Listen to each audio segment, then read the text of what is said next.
1-1, міне екінші матч біз тең ойнадық. Солтүстік Македония командасына қарсы ойында сырт алаңда 1 ұпай алдық. Талғат Маруалу Байсуфинов екінші матч қатарынан жеңілген жоқ.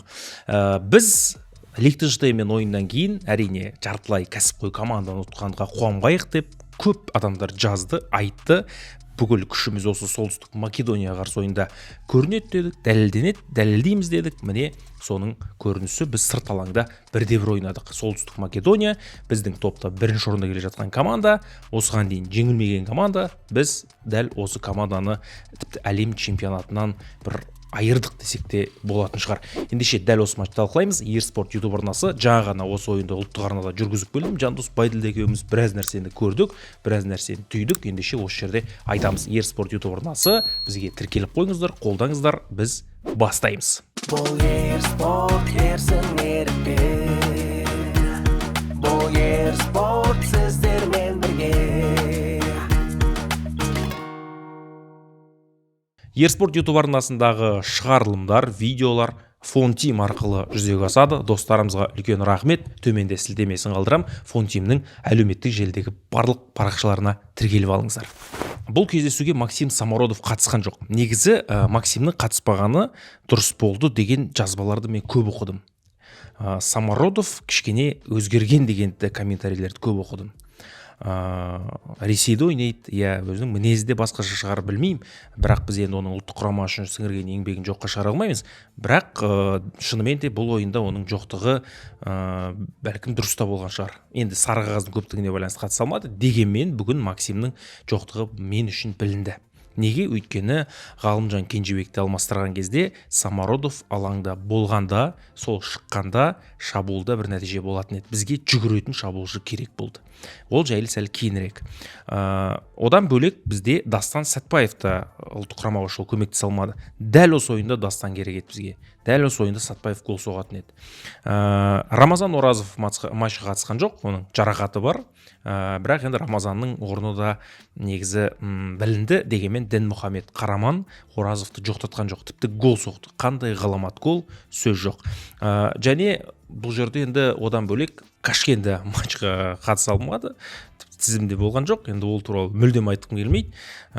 Дінмұхамедтің атын Дінмұхамед Қараман енді жоқтатқан жоқ, бірақ Кашкен енді бұл ойында ойнамады. Сондықтан да сол Лихтенштейнмен ойымен салыстырғанда Оразовтың орнына Қараман шықты, Самородовтың орнына Свиридов шықты.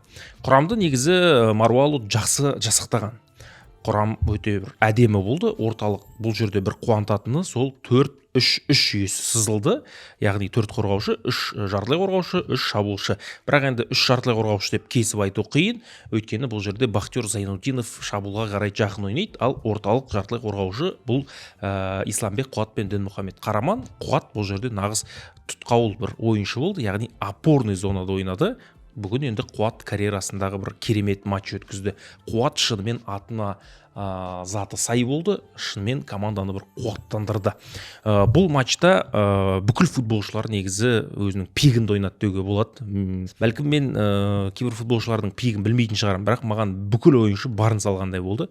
Мұхамеджан Сейсен топ өте қауіпті соққыларды қайтарды. Анау бұрыштама кезіндегі қауіпті соққылар, баспен ұрған кездегі сәт. Енді ал Бардидің голына келетін болсақ, енді бұл жерде анау артқы жағынан түсірілген камера бұл алынбайтын топ. Бұны Сейсен түгілі басқа топ 5 чемпионат ойнайтын қақпашылар да ала алмайды. Бұл өзіне алыс қашықтық емес, не жақын қашықтық емес, бір орта. Сен тосқаулың да ол жерде аса бір үлкен рөл ойнамайды. 9-дыққа тебетін адам соғады, теппейтін адам топ қолап кетеді. Бұл жерде Барди бұл жерде кәдімгі Дэвид Бекхэмнің стилінде өте ғаламат орындады. Деклан Райстың Реал Мадридке соққан голын еске түсірді. Бұл енді сөз жоқ. Орындау шеберлігі Бардидікі мықты. Сейсен бұл жерде допты ала алмады. Енді бұл жерде қақпашын ешқандай да кінәлаудың қажеті жоқ. Бұл кіретін гол. Кім тепсе де, кімге тепсе де бұл кіретін гол. Біздің голға келсек, гол болады деп күткен жоқпыз негізі ана жерде. Топ тасып қалды, бәрі бір жерге жиналып қалды. Сол кезде анау македониялықтар да ойлаған жоқ. Македониялықтар да біреу тебеді деп тұрған жерінен қайшылап тебе салды да қақпаға кіргізе салды. Өзі 3-ші матчын өткізіп жатқан Дінмұхамед Қараман. Биыл жеңісті ойнап біраз танымал болып жатыр. Таразда ойнады, Қараман Таразды біраз өрге сүйреді. Қазір жеңісте кәдімгі негізгі құрам ойыншысы. Ал мына жерде 3-ші матчында мынандай гол Қараман үшін көп нәрсені айтады негізі. Қараман ертең ұлттық құраманың болашақ жарқын жұлдызы деп айтуға болады. Мына ойыннан кейін бүгінгі ойыны маған қатты ұнады. Дінмұхамедтің сөз жоқ. Өткенде жеңісте дубль жасаған ойынын жақсы білемін мен. Тұранға қарсы ойын ғой деймін, қателеспесем. Сондықтан да Қараманды бұрыннан білеміз, қадағалаймыз ойынын. Талант сөз жоқ. Тараздың баласы мына ойында енді ең жоғары ұпай алды. 8-1 деген енді ең жоғары ұпай.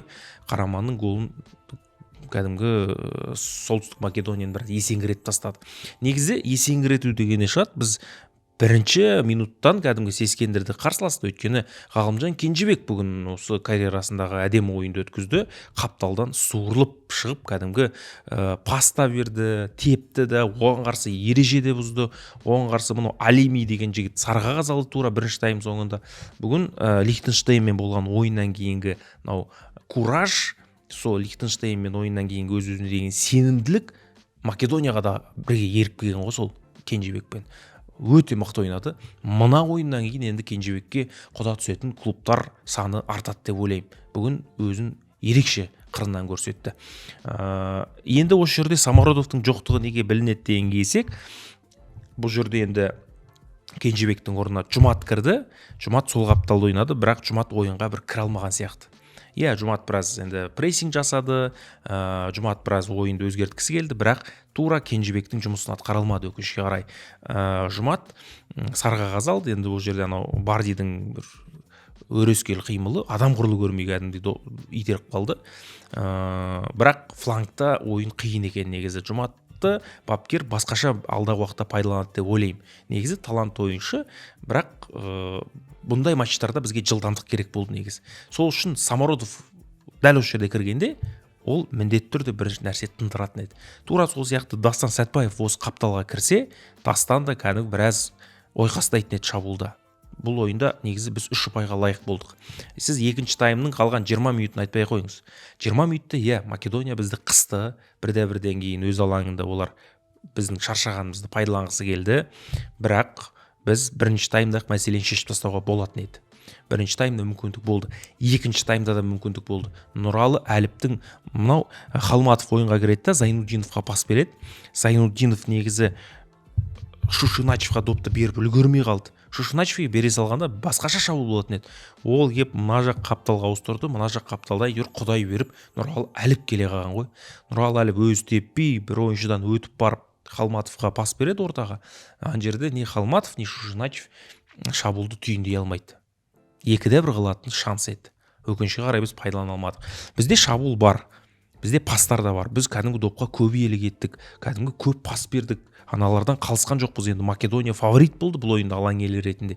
Олар Бельгиядан 2 ойында да жеңілмеген, олар Уэльспен де тең ойнаған, олар ұтылмаған ғой қысқасы енді. Бірінші орында тұрған команда, бізді де бірден өлесемен жеңіп кеткен команда Астанада.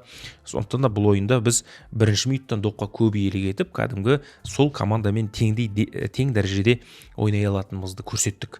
Мысалға, Элиф Элмас дегенің Наполиде кәдімгі 14 миллион еуро тұратын ойыншы, ол топ деңгейдегі ойыншы, топ 5 чемпионат ойнайды.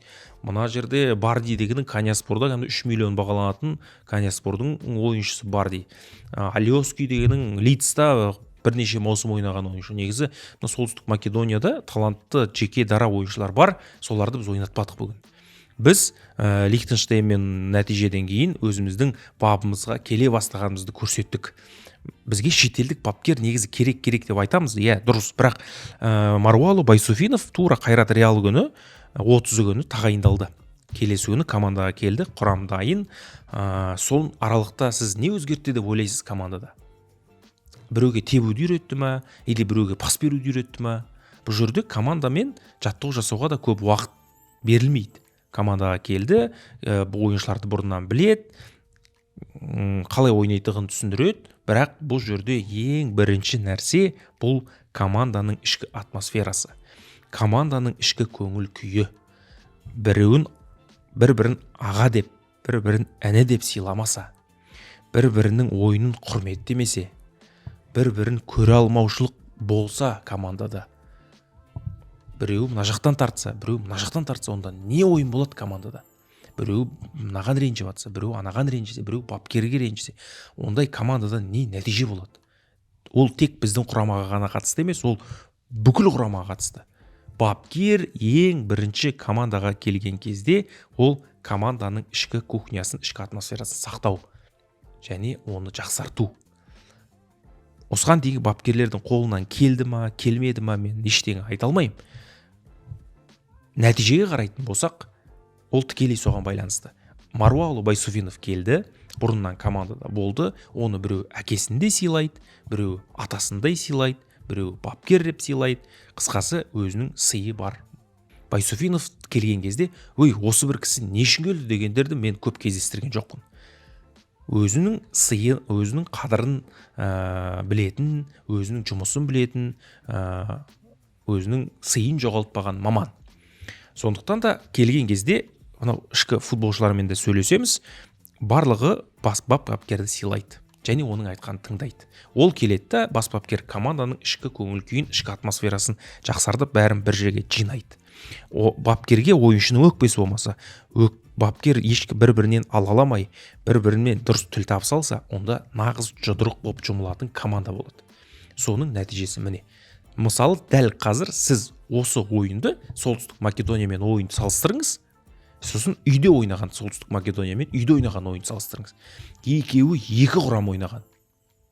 Қайта ана жерде осылар командаға көмектесді-ау дейтін ойыншылар бірінші матчта көбірек жиналған.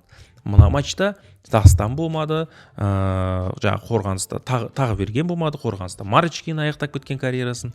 Міне осы құраммен Байсуфинов аттай шауып тұрған Македонияны неше ойнап кеттік.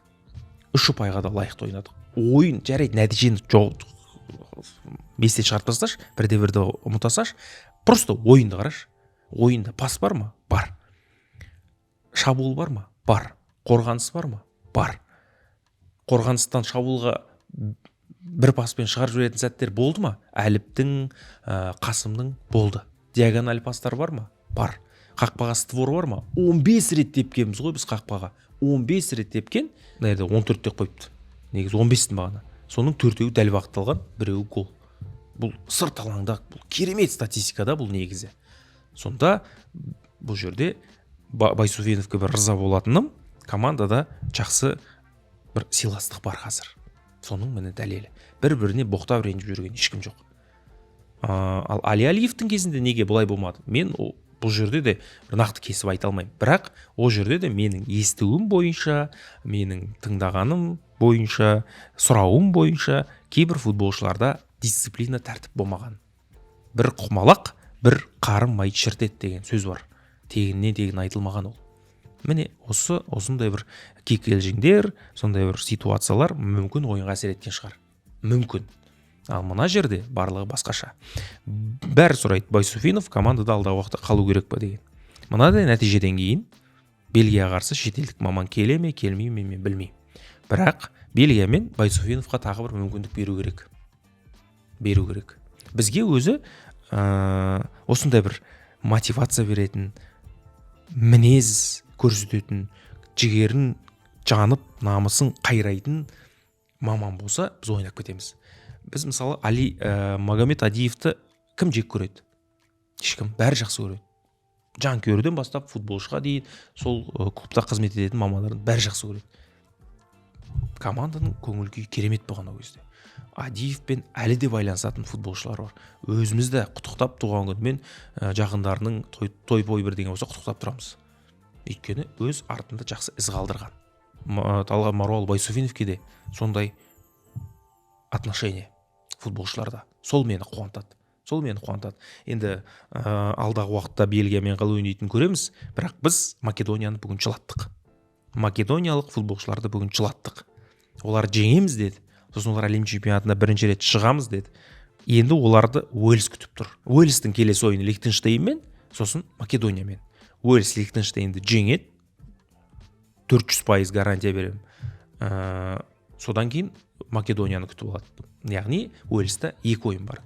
Ал солтүстік Македонияда бір ойын қалды. Ол Уэльспен. Сонда турнир кестесінде мынадай өзгерістер болады. Бельгия жарайды бірінші орын ала берсін. Бельгияның келесі ойыны Қазақстанмен 15 қараша күні өтеді. Келесі айдың 15-інде, бір айдан кейін. Солтүстік Македония 13 ұпайы бар, келесі ойын Уэльспен. Ал Уэльс оған дейін, Солтүстік Македониямен ойынға дейін Лихтенштейн ұтып 13 болады ұпайы. Сосын өз алаңында Македонияны жеңсе, әлем чемпионатына Уэльс командасы 2-ші орынмен жаңағыдай плей-офф бірдеңелер өтіп шығып кетуі мүмкін. Македония 3-ші орынға алады. Ал егер Македония бүгін жеңгенде оларда 15 ұпай болатын еді. Сөйтіп Уэльспен кәдімгі амандаспай өтіп кетуі әбден мүмкін болатын еді. Тең нәтижеде жеткілікті болып қалатын еді. Әрине мүмкіндік көбірек болатын еді. Сондықтан да бұл жерде Македония соны сезіп көзге жас алды. Енді Македония жылай ма, жыламай ма, өз еркі оның. Қысқасы біз бүгін сырт алаңда мінез көрсетіп кеттік. Біз сырт алаңда осыған дейін Евроға жақын болған кез болды. Адиевтің кезінде Евроға жақын болдық. Ұлттар лигасында өз тобымызда бірінші орын алдық өз лигамызда. Сол сәт енді міне келе бастағандай. Ойбай, екі ойын ұтылмай дандайсып кетпеңдер деген онда комментарийге жазыңыз. Қуанатын кезде қуан. Қуанбайтын кезде, ұтылған кезде ойыңды айт, сына. Мына ойында бүгін Солтүстік Македония Бельгиямен ойнап, о жақта бір-екі ойыншы денсаулығын тастап кеткен ғой дейміз, ол Бельгияда. Шаршап келген ойыншылар да болды. Жаңағы Трайковский дегенді мысалы 75-ші минутта шығарды. Чурлиновтар 2-ші тайм басында шықты. Ештеңе істей алған жоқ. Гол соға алмады. Ойыннан мүлдем гол соғылған жоқ. Соңғы минутта біраз қыспақ қалды, біраз қорғаныста төтеп берді. Сондықтан да Нұралы Әліп топ, Қасым топ, бүгін кәдімгі топ деңгейде бүкіл футболшылар ойнады. Оны мойындау керек. Барды бар, жоқты жоқ деп айтайық.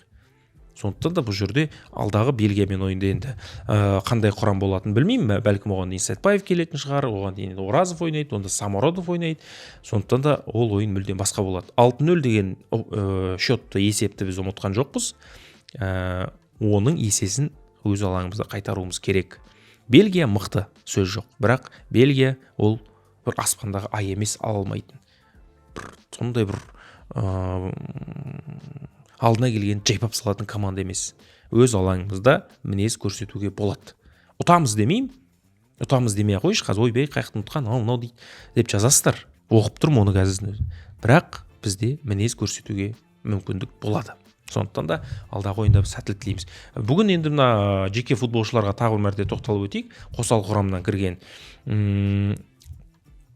Жұмат, одан кейін Шушиначев өзі стилі бөлек ойыншы. Доп кесе болды, ол тебет, көп жүгірмейді. Ол көп ашылмайды, алаңда көп жерді айналмайды, ол бір жерде жүреді, соған пас кесе тебет, көп жүгірмейді, денесін жақсы қояды, ірі денелі. Бірақ бүгін Шушиначев енді бір команда үшін керемет пайдалы ойыншы болды деп айта алмаймын. Халматов бір мүмкіндікті жіберіп алды, бірақ қорғаныста жақсы ойнады. Жагоров мінез көрсетті бүгін. Кәдімгі жұлқынып ойнады бүгін. Жагоровқа риза болдым. Соңғы өзіне берілген уақытты тиімді пайдаланды. Қасаболат енді алаң ортасында бір көп эпизодтарда көрінген жоқ, дегенмен бір-екі момент Қасаболат топ тартып алған, қауіптің бетін қайтарған сәттер болды. Маған Свиридовтың ойыны ұнады. Свиридовтың бүгінгі ойыны ұнады. Бізге өзі орталық сондай бір Жандосбайды таргетмен деді ма, сондай таранный бір ірі денелі футболшы керек та, шабуылда. Бізде Өміртаевты көрді, Айбар Жақсылықовты көрді. Бір тартпады ма, білмеймін, Оралханды осы жол шақырған жоқ. Шушиначев көрді міне. Осылардың ішінен Абат енді оның өз орны бар. Абат бұл позицияда үздік шабуылда. Свиридов соның нөмірімен жақсы ойнады бүгін. Денесін қойып, ірі денелі негізі жүгіреді, қорғанысқа да қайтып ойнады. Сондықтан да біздің алдағы ойындарда осы Свиридовты көргім келеді мен. Шабуылда жақсы ойнады. Кенжебек туралы айттым. Чесноков соңына дейін ойнады. Шаршап, ақылеп, ұғылеп, соңғы демі қалғанша ойнады. Бірақ Чесноковтың шабуылда жолы болмады бүгін. Пастар берді, бірақ өзінің соққылары сондай бір қауіпті болды деп айта алмаймын. Өз потенциалын толық көрсете алмады. Алайда қорғанысқа көмектесті, допты қарсыласын тартып алды, шабуылды ұйымдастырды, бірақ өзі шешуші сәтте өзінде бір реализация болған жоқ. Қараман туралы айттым. Қуат сөз жоқ, кәдімгі Қуат бүгін хоккейдегі Тавгай болды. анау төрешке нау деп айғайлаған кезде фук деп сары қыз береді ғой, сонда да қайтпайды ғой. Ырзамын мен Қуатқа, ырзамын. Зайнудинов бүгін дұрыс ойнай алмады ғой негізі, иә. Зайнудинов бүгін өзінің бар мүмкіндігін пайдалана алмады. Мықты ғой негізі Бахтияр, мықты. Неге деген сұрақ туындайды, өйткені Бахтияр 11 ойыншы 11 түрлі позицияда ойнаса, тек қақпада ғана тұрған жоқ, басқа бүкіл позицияда ойнады. Тұрақты бір біздің ұлттық құрамаға Зайнудиновке позиция керек. Ашыла алмады бүгін. Бүгін одан мен мүлде басқа ойын күткем. 16-шы голын соғады деп ойлаған бүгін. Соққылар күткем, дриблинг күткем, бірақ ондайды көре алмадым. Енді жарақат көп болып кетті бұл жігітте. Сондықтан бірден топ ойын көрсету қиын шығар, уақыт керек шығар. Бірақ енді бүгінгі ойынға байланысты менің бағам сондай. Вараговский керемет ойнады бүгін. Өзі Вараговский бүйтіп жүріп кәдімгі топ тартып алады. Бірақ енді қақпаға тебетін кездері сәл қателеу болып қалады енді. Тепкен доп қисық кетті, өткен жолы жетпей қалды Лихтенштейнмен. Енді қорғаушыға неге теппейсің деп әңгіме айту қиын шығар, бірақ қорғаныста қапталда бүгін ойнап берді. Аттай шауып тұрды ғой. Алға да шабады, артқа да шабады, жанға қарай кетеді. Сөйтіп мықты ойнады. Әліп машина. Әліпке машина бермеңдер, ол өзі машина деп тығып жерсең. Қасым мықты ойнады. Бағдат Қайыров бүгін Карвахаль болды. Шын, бүгін Карвахаль болды мына кісі. Бағдат кәдімгі риза болдым мен. Бағдатқа риза болдым. Молодец. Карвахаль деп айтамын мен бұл жігітті. Мұхамеджан Сейсен енді бүгін Мануэль Нойер, Тибо Куртуа, Тер Штеген мықты. Сейсен кәдімгі анау көкпарда тақымға сергені басып алады ғой, өз көкпар ойын жігіт. Соғымны допты былай қысады. Сәл қысса допты жар жіберетіндей болып тұр ғой. Молодец, риза болдым Мұхамеджанға. Жалпы бүгін команда өте әдемі ойнады. Кәдімгі рахаттан отырып жүргіздік. Жандос Байділді екеуміз ұлттық арнадан әдемі ойын куәсі болдық. Және осындай ойын көргіміз келеді. Біздің жанкүйерлер осындай ойынды әбден сағынған, осындай ойынды көргісі келген. Мен ойымша көрді. Тіпті бас бапкердің өзі тең нәтижеге қатты қуанды. Өйткені осындай бір кезеңнен өткен кезде ол сен қуанасың. Тең нәтижеге қуанудың не керегі бар деп айтуларыңыз да мүмкін. Бірақ бізде сондай бір қиын кезең болып қалды да. Ұлттар лигасындағы соңғы орын, әлем чемпионатындағы жаңағыдай жеңілістер, Черчестің кезінде гол соға алмай кеткен ойындар. Соның бәрін бір шарт тастайтын ойын болды да мына жерде. Ертең Бельгиямен осындай ойын көрсек, вообще түгін қалмай шарт тастауға болады. Сондықтан да құттықтаймын, қуануға болады. Қуаныңыздар, құттықтаңыздар. Бұл ойынды қайталап көріңіз, қайталауын көріңіз және жігіттерге жақсы комментарий жазыңыз.